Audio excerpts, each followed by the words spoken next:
الحمد لله رب العالمين والعاقبة للمتقين والصلاة والسلام على أشرف الأنبياء والمرسلين أما بعد فأعوذ بالله من الشيطان الرجيم بسم الله الرحمن الرحيم قال الله تبارك وتعالى في القرآن المجيد والفرقان الحميد قد جاءكم من الله نور وكتاب مبين وقال الله عز وجل في شان حبيبه مخبرا وآمرا إن الله وملائكته يصلون على النبي يا أيها الذين آمنوا صلوا عليه وسلموا تسليما پڑھیے الصلاۃ والسلام علیک یا سیدی یا رسول اللہ، الصلاۃ والسلام علیک یا سیدی یا حبیب اللہ، الصلاۃ والسلام علیک یا سیدی یا نبی الحرمین وعلى آلك واصحابك يا سيدي يا امام القبلتين طلع البدر علينا من ثنية الوداع وجب الشكر علينا ما دعا لله داعي يا رسول الله انظر حالنا یا حبیب اللہ اسمع قالنا اننی فی بحر ہم مغرق خذ یدی ساحل لنا اشکالنا۔ اور ادب سے بیٹھو خدا گواہ ہے، ادب سے بیٹھو خدا گواہ ہے، وہ آ رہے ہیں وہ آ رہے ہیں۔ اور ہوا کی خوشبو بتا رہی ہے، ہوا کی خوشبو بتا رہی ہے، وہ زلف اپنی سجا رہے ہیں۔ کوئی نہ مانے یہ اس کی مرضی، کوئی نہ مانے یہ اس کی مرضی، میری محبت کا فیصلہ یہ ہے کہ سواری طیبہ سے چل پڑی ہے، حضور تشریف لا رہے ہیں۔ عزیز دوستو، واجب الاحترام بزرگوں اور عزیز بھائیوں، چند کلمات جو میں نے آپ کے سامنے تلاوت فرمائے، خالق کائنات نے قرآن کریم میں ارشاد فرمایا، سورۃ المائدہ کی آیت کا حصہ ہے، جز ہے، فرمایا قد جاءکم من اللہ نور وکتاب مبین، البتہ تحقیق تمہارے پاس اللہ کی طرف سے ایک نور آیا اور واضح روشن کتاب آئی۔ اس آیت کریمہ میں چند مسائل ہیں، ان میں سے چند آپ کے سامنے پیش کرتا ہوں۔ ایک تو یہ ہے کہ دیکھیے اس آیت کے ترجمے پر آپ نے غور کرنا ہے، فرمایا قد جاءکم من اللہ نور وکتاب مبین، کہ البتہ تحقیق تمہارے پاس اللہ کی طرف سے ایک نور آیا اور روشن کتاب آئی۔ اب دیکھیے جو آیا وہ پہلے موجود تھا، اس لیے آیا۔ جو چیز ہو ہی نہ وہ کیسے آ سکتی ہے؟ اللہ نے یہ نہیں فرمایا کہ میں نے تخلیق فرمایا، میں نے پیدا فرمایا، ہرگز ایسا جملہ نہیں بولا۔ اس سے معلوم ہوا کہ نبی کریم صلی اللہ علیہ وسلم سب سے پہلے تھے، اور اول مخلوق حضور امام الانبیاء سرکار مدینہ احمد مختار محبوب رب پروردگار حضرت محمد صلی اللہ علیہ وسلم کی ذات بابرکات ہے۔ جیسا کہ قرآن مجید کی ابھی آیت کا ترجمہ میں نے آپ کے سامنے پیش کیا کہ یہ نہیں فرمایا کہ میں نے پیدا کیا، میں نے تخلیق کیا، نہیں فرمایا، بلکہ کیا فرمایا قد جاءکم من اللہ نور وکتاب مبین، تاکہ تمہارے پاس اللہ کی طرف سے ایک نور آیا۔ اور جو آیا وہ پہلے تھا اسی وجہ سے آیا، جو ہو ہی نہ وہ کیسے آ سکتا ہے؟ اسی کی تصدیق اسی آیت کریمہ کی اگر ہم حدیث طیبہ سے لیں تو حدیث قدسی ہے، اور حدیث قدسی یہ ہوتی ہے کہ اللہ تبارک و تعالیٰ ارشاد فرماتا ہے اور آگے جو الفاظ ہوتے ہیں وہ سرکار مدینہ صلی اللہ علیہ وآلہ وسلم کے ہوتے ہیں۔ کیا ہے حدیث قدسی بھائی؟ سرکار نے فرمایا، گویا اللہ فرماتا ہے لولا کلمہ خلقت الافلاق، کہ اے حبیب اگر میں آپ کی ذات کو تخلیق نہ فرماتا تو میں آسمان کو بھی تخلیق نہ فرماتا۔ اسی طرح فرمایا نہ یہ عرش ہوتا، نہ فرش، نہ لو، نہ کرسی، نہ جن، نہ ملائکہ، نہ یہ انسان۔ فرمایا اس کائنات کی کوئی چیز میں پیدا نہ کرتا اے حبیب اگر میں آپ کی ذات کو پیدا نہ کرتا۔ تو معلوم ہوا کہ سب چیزیں یہ جان کائنات علیہ الصلوۃ والسلام کے لیے بنی ہے اور سرکار مدینہ صلی اللہ علیہ وسلم کے صدقے سے بنی ہے۔ اب اپنی بات کو مضبوط کرنے کے لیے میں مزید دلیل دیتا ہوں۔ حضرت جابر رضی اللہ تعالیٰ عنہ ہیں، بارگاہ خیر الانام میں تشریف فرما ہوئے، کہا اللہ کے نبی صلی اللہ علیہ وسلم میں سوال کی غرض سے آپ کی بارگاہ میں آیا ہوں۔ سرکار مدینہ صلی اللہ علیہ وسلم نے توجہ فرمائی، کہا ہے جابر کیا تیرا سوال ہے؟ کون سا تیرا سوال ہے؟ کس وجہ سے تو میرے پاس آیا؟ کہا ہے اللہ کے نبی صلی اللہ علیہ وسلم ایک سوال ہے۔ فرمایا پوچھئے گا۔ تو حضرت جابر نے پوچھا کہ اے اللہ کے نبی صلی اللہ علیہ وسلم یہ بتائیے اللہ نے سب سے پہلے کس چیز کو تخلیق فرمایا؟ حضرت جابر رضی اللہ تعالیٰ عنہ بارگاہ خیر الانام میں آ کر سوال کرتے ہیں۔ اب سنیے گا کہ سرکار مدینہ صلی اللہ علیہ وسلم نے آگے کیا ارشاد فرمایا؟ قال یا جابر ان اللہ تعالی قد خلق قبل الاشیاء نور نبیہ من نورہ۔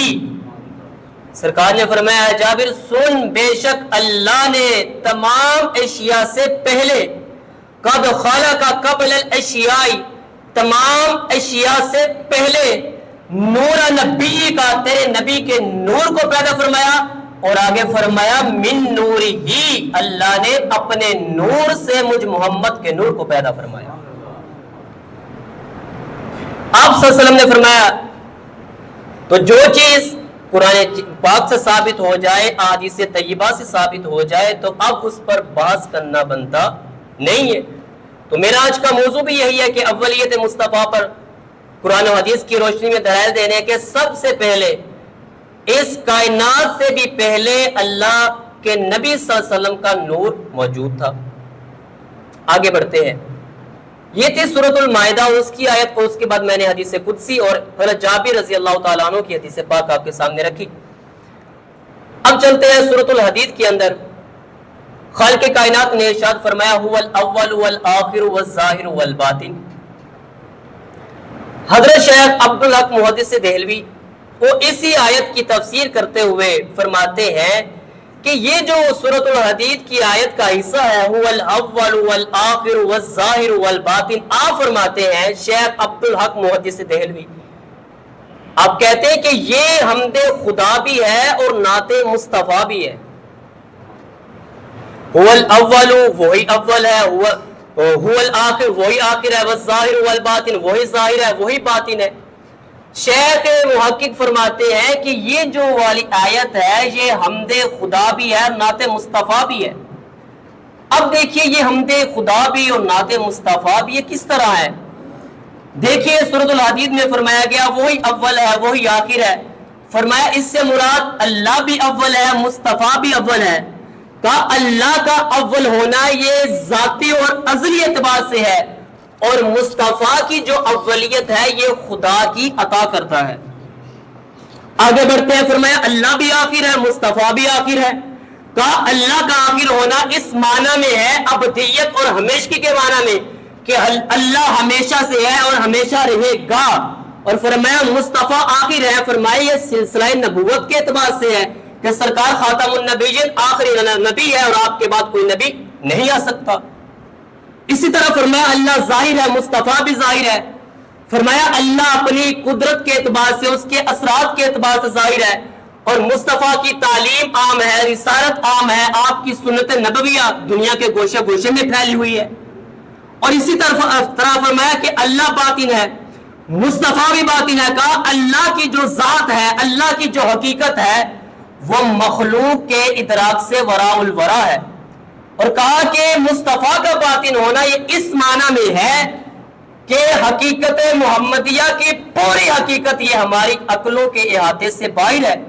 فرمایا فرق صرف اتنا ہے، شیخ عبدالحق محدث دہلوی اس آیت کو حمد خدا اور نعت مصطفیٰ بیان کرنے کے بعد کہتے ہیں کہ فرق صرف اتنا ہے کہ رب کی جو شان ہے یہ ذاتی ہے، کسی کی عطا کردہ نہیں ہے، اور جو مصطفیٰ کی شان ہے یہ اللہ تبارک و تعالیٰ کی طرف سے عطا کردہ ہے۔ سامعین ذی احتشام، اب میرا نبی اول بھی ہے، اللہ کے نور کا فیض بھی ہے، تاج اسی کے لیے سجتا ہے۔ اگر بادشاہ ہو، اگر بادشاہ ہی نہ ہو تو تاج کس کے لیے سجایا جائے؟ دیکھیے یہ جو سب کچھ بنا یہ مصطفیٰ کی خاطر بنا۔ ارے وہ اس دنیا میں ہے تو یہ سب کچھ ہے۔ آپ کو پتا ہے کہ معراج کا وہ واقعہ، اور میں اس کی واقعے کی طرف تو نہیں جاؤں گا لیکن اشارہ کروں گا کہ واقعہ معراج کے موقع پر جب اللہ کے نبی صلی اللہ علیہ وسلم وہ لامکان تک گئے، آپ کو سب کو پتا ہے، تو جو چیز جہاں تھی وہیں پہ رک گئی۔ جب جان مصطفیٰ اس جہاں میں، اس عالم میں، اس کائنات میں دوبارہ تشریف لائے تو اس کائنات میں جان آئی۔ تو مصطفیٰ صرف چند لمحے اس کائنات سے لامکان تک جاتے ہیں تو اس کائنات میں جان ختم ہو جاتی ہے۔ جب مصطفیٰ دوبارہ اس کائنات میں تشریف لاتے ہیں تو کائنات کی جان میں جان آتی ہے۔ تو ان چیزوں کا ہونا بتا رہا ہے کہ مصطفیٰ کے لیے یہ سبھی چیزیں بنی ہیں، اور مصطفیٰ ہے تو یہ سبھی چیزیں ہیں۔ اگر سرکار نہ ہو تو جس کے لیے یہ سب کچھ بنا یہ بھی نہ ہو۔ اب مزید آگے بڑھتے ہیں۔ ابو جہل کافر ہے، سب کو پتا ہے، سرکار مدینہ صلی اللہ علیہ وسلم کی بارگاہ میں حاضر ہوا اور آ کر گستاخی کی۔ کیا کہتا ہے ابو جہل؟ بکتا ہے، بکواس کرتا ہے، کہتا ہے اللہ کے نبی سے معاذ اللہ ثم معاذ اللہ، اللہ معاف فرمائے، کہتا ہے کہ آپ جیسا بدصورت میں نے کوئی نہیں دیکھا۔ اب وہ بکا، اس نے بکواس کی۔ آقا علیہ الصلوۃ والسلام نے فرمایا صدقتا ابو جہل، تو نے سچ کہا۔ بھئی عجب بات ہے، وہ ابو جہل کافر ہے، وہ سرکار کی بارگاہ میں آیا، آ کر بکواس کرتا ہے، بکتا ہے، شان میں گستاخی کرتا ہے کہ آپ جیسا بدصورت کوجا میں نے دیکھا نہیں۔ تو اللہ کے نبی کیا فرما رہے ہیں؟ صدقتا ابو جہل، تو نے سچ کہا۔ عرض کی یا رسول اللہ صلی اللہ علیہ وسلم، وہ آپ کی گستاخی کر رہا ہے، آپ کو بدصورت کہہ رہا ہے، کوجا کہہ رہا ہے۔ تو سرکار مدینہ صلی اللہ علیہ وسلم نے فرمایا کہ میں مثل آئینہ ہوں، ابو جہل میرے سامنے آیا ہے، اس نے اپنا عکس، اپنا سایہ میرے اندر دیکھا ہے۔ کہا وہ جب میرے سامنے آیا اس نے مجھے بدصورت کہا، کوجا کہا، اس نے دراصل مجھے کوجا، مجھے بدصورت نہیں کہا۔ کہا میں مثل آئینہ ہوں، میرے سامنے جب ابو جہل آیا اس نے آ کر مجھے بدصورت کہا دراصل وہ مجھ آئینے میں اپنی تصویر دیکھ رہا تھا۔ کہا وہ اپنے آپ کو بدصورت اور اپنے آپ کو کوجا کہہ رہا تھا۔ کہا میں نے اس لیے فرمایا کہ صدقتا ابو جہل، تو نے سچ فرمایا۔ پھر جناب ابو بکر صدیق بارگاہ خیر الانام میں حاضر ہوتے ہیں۔ آپ فرماتے ہیں اللہ کے نبی صلی اللہ علیہ وسلم، آپ جیسا خوبصورت، آپ جیسا حسین و جمیل میں نے آج تک دیکھا ہی نہیں۔ تو اللہ کے نبی صلی اللہ علیہ وسلم فرماتے ہیں صدقتا ابو بکر صدیق، آپ نے بھی سچ کہا۔ اسی کی بھی یہی تشریح ہے کہ میں مثل آئینہ ہوں، جو بھی میرے سامنے آ کر بات کرتا ہے وہ دراصل اپنا سایہ مجھ محمد میں دیکھتا ہے اور وہ اپنی تعریف کرتا ہے اور چلا جاتا ہے۔ اب ابو جہل آیا، اس نے بکواس کی، اس نے دراصل آئینے میں اپنا آپ دیکھا، اور ابو بکر صدیق آئے، انہوں نے دراصل آئینے میں ذات مصطفیٰ میں اپنا آپ دیکھا، اپنی شخصیت کو دیکھا۔ تو اس لیے سرکار مدینہ صلی اللہ علیہ وسلم نے فرمایا صدقتا، تو نے سچ کہا۔ اگر میں انہی الفاظ کو حضرت حسان بن ثابت کی زبان پڑھوں تو آپ فرماتے ہیں وَأَحْسَنُ مِنْكَ لَمْ تَرَ قَطُّ عَيْنِي وَأَجْمَلُ مِنْكَ لَمْ تَلِدِ النِّسَاءُ خُلِقْتَ مُبَرَّأً مِنْ كُلِّ عَيْبٍ كَأَنَّكَ قَدْ خُلِقْتَ كَمَا تَشَاءُ۔ آپ فرماتے ہیں یا رسول اللہ صلی اللہ علیہ وسلم، میری آنکھ نے آپ جیسا حسین و جمیل آج تک دیکھا ہی نہیں۔ آگے فرماتے ہیں دیکھتی بھی کیسے، کسی ماں نے آج تک آپ جیسا خوبصورت جنا ہی نہیں۔ آپ کو اللہ نے ہر عیب سے پاک اور مبرہ پیدا فرمایا۔ گویا اللہ نے آپ کو ایسے پیدا فرمایا کہ ذات محمدی جس طرح چاہتی گئی، رب تعالیٰ آپ کو اسی طرح بناتا چلا گیا۔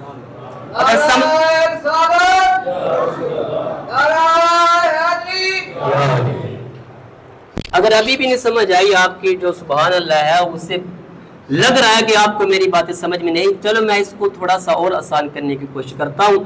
ابھی جو میں نے پڑھا یہ کلام صحابی رسول کا ہے، حضرت حسان بن ثابت کا ہے۔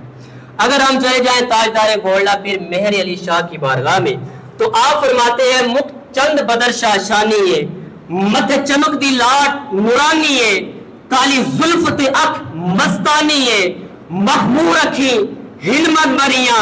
پھر جنہوں نے دیکھا، ابو جہل نے دیکھا تھا اور سرکار نے فرمایا میں مثل آئینہ ہوں، وہ آیا اس نے میری شان میں گستاخی کی، دراصل وہ اپنی ذات کو دیکھ رہا تھا۔ اور پھر جنہوں نے دیکھا، تاجدار گولڑا ہے، پیر مہر علی شاہ ہے، آپ دیکھ کر سرکار کو کیا فرماتے ہیں؟ سبحان اللہ ما اجملکا ما احسنکا، کتھے مہر علی کتھے تیری ثنا، مشتاق اکھیاں کتھے جاڑی۔ پھر جنہوں نے دیکھا، سلطان باہو کی زبان پڑھو، آپ کا فارسی کا شعر ہے، فرماتے ہیں ہر کے بر روئے محمد شد فدا، میر صد او در مراتب اولیاء۔ سلطان باہو فرماتے ہیں اس شعر کے اندر، فرمایا جو حضور کے مکھڑے کا، حضور کے حسن و جمال پر فدا ہوتا ہے، جو حضور کے حسن کا بار بار تذکرہ کرتا ہے، اللہ اس کو مراتب اولیاء پر فائز کرتا چلا جاتا ہے۔ رب نے کائنات میں صرف ایک ہی محمد کو بنایا، حسینہ جمیلہ دا منہ موڑ دیتا، محمد بنا کے رب نے قلم توڑ دیتا۔ تو سب سے پہلے ذات مصطفیٰ۔ اور میں اپنی بات کو مضبوط کرنے کے لیے آپ کو ایک اور دلیل دیتا ہوں۔ جناب جبریل امین بارگاہ خیرالانام میں حاضر ہوتے ہیں اور آ کر کیا فرماتے ہیں؟ بارگاہ خیرالانام میں آئے، آ کر بیٹھ گئے۔ سرکار نے پوچھا ہے جبریل یہ بتا تیری عمر کیا ہے؟ سرکار نے جبریل سے پوچھا ہے جبریل یہ بتا تیری عمر کیا ہے، کتنی ہے تیری عمر؟ اب سنیے گا جو میں دلیل دینے جا رہا ہوں اولیت مصطفیٰ پر، کہ اس کائنات میں سب سے پہلے ہر چیز سے بننے سے پہلے ذات مصطفیٰ کا نور ہے۔ اولیت مصطفیٰ پر دلیل دینے جا رہا ہوں۔ سرکار نے جبریل سے پوچھا ہے جبریل یہ بتا تیری عمر کیا ہے، کتنی ہے تیری عمر؟ جبریل نے فرمایا سرکار عمر کا تو اندازہ نہیں، ہاں اتنا جانتا ہوں کہ چوتھے آسمان پر ایک ستارہ 70,000 سال بعد طلوع ہوتا تھا۔ سرکار میں نے اس ستارے کو 72,000 مرتبہ دیکھا۔ اب جبریل امین کہہ رہے ہیں کہ چوتھے آسمان پر ایک تارہ ہے، ایک ستارہ ہے، وہ 70,000 سال کے بعد طلوع ہوتا ہے، پھر وہ چھپ جاتا ہے، 70,000 سال کے بعد پھر ایک مرتبہ وہ ظاہر ہوتا ہے، نمودار ہوتا ہے، طلوع ہوتا ہے، اس کے بعد پھر چھپ جاتا ہے۔ جبریل امین فرماتے ہیں یا رسول اللہ صلی اللہ علیہ وسلم میں نے اس تارے کو 72,000 مرتبہ دیکھا۔ تو سنیے گا آگے آقا علیہ السلام نے فرمایا فقال علیہ السلام یا جبریل وعزتی بربی انا ذالک الکوکب، کہا اے جبریل مجھے اپنے خدا کی کبریائی کی قسم سن لے، وہ جو ستارہ چوتھے آسمان پر چمکتا تھا، فرمایا وہ ستارہ دراصل میں ذات مصطفیٰ تھا، یعنی آپ کی ذات کا نور تھا جو اس کائنات کے بننے سے پہلے بھی چوتھے آسمان پر چمک رہا ہے۔ اور جبریل کہتے ہیں میں نے کتنی بار دیکھا؟ 70,000 سال بعد طلوع ہوتا ہے، میں نے اس کو 72,000 مرتبہ دیکھا۔ یہ ہے سرکار کی عظمت ہے۔